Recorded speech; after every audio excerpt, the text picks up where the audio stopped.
already know the community has had years to consider. And I worked with a gentleman who rebuilt a whole wetlands that they invaded with a school in New Hampshire. And in New Hampshire, unlike California, or at least Ventura County, New Hampshire, you can't do that.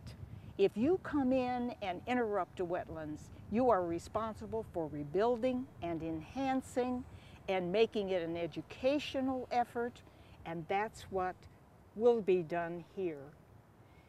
Whether we get approval or whether we don't, eventually that's what will happen here. And we've got the Coastal Conservancy and the Nature Conservancy who came in and spent a lot of money to buy the land to make it possible.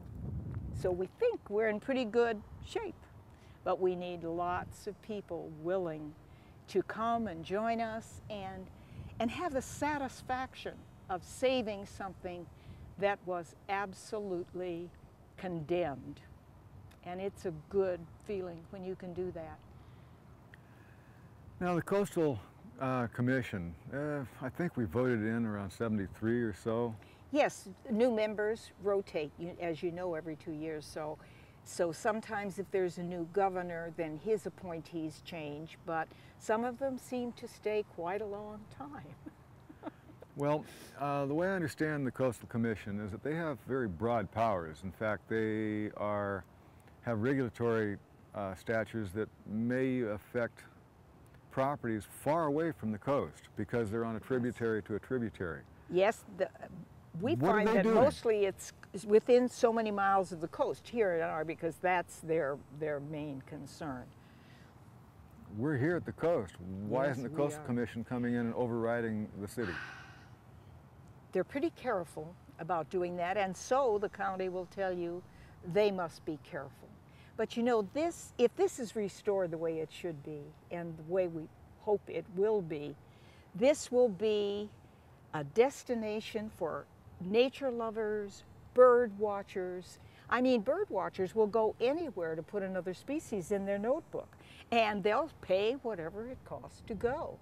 So we know it can be vital and contribute to the economy as well as to preserving this wonderful place.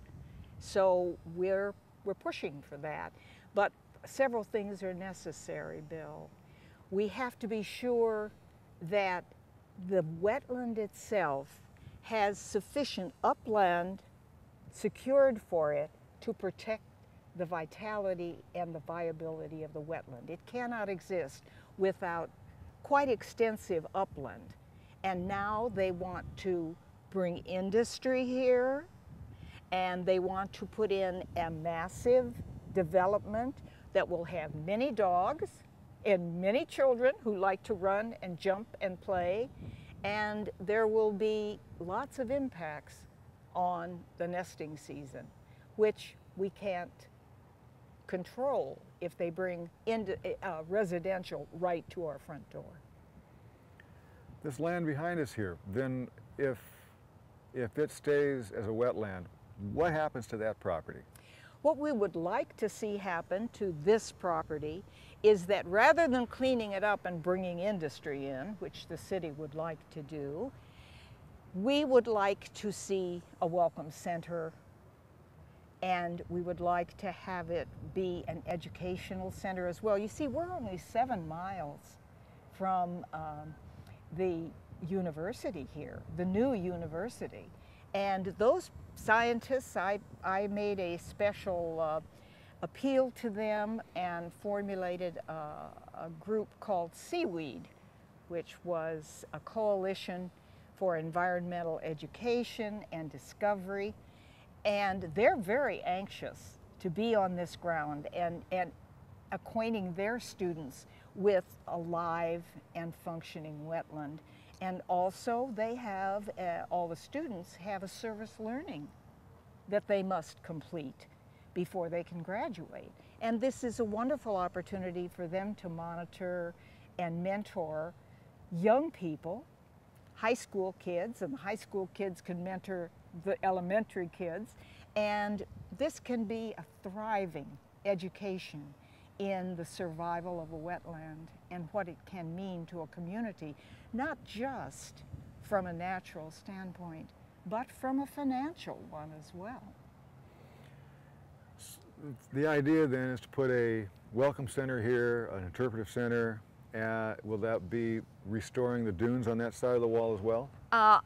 What it will be is an introduction to the best of what's here. And there will be a raised nature walk that will be a self-directed, a walk where they can read at each station what they're seeing and what it means to the survival of the wetlands. So it's really a marvelous opportunity, and one that we just cannot see dropped or impacted in any way by development that possibly will turn a dollar and lose many that could be made. Well, what you're saying then, if they come out here and put in the walkways, that will protect the plants on the dunes here, because people no longer be able to walk on them? Absolutely. And the plants, of course, are a real adjunct to the birds, because they won't nest just anywhere. They need to have the plants that are native to their situation. So the least tern, the California least tern, the snowy plover, they are permanent nesters here. I mean, they come each nesting season, and they forage, and many birds forage in the estuary. And so things need to be in place to protect what's here.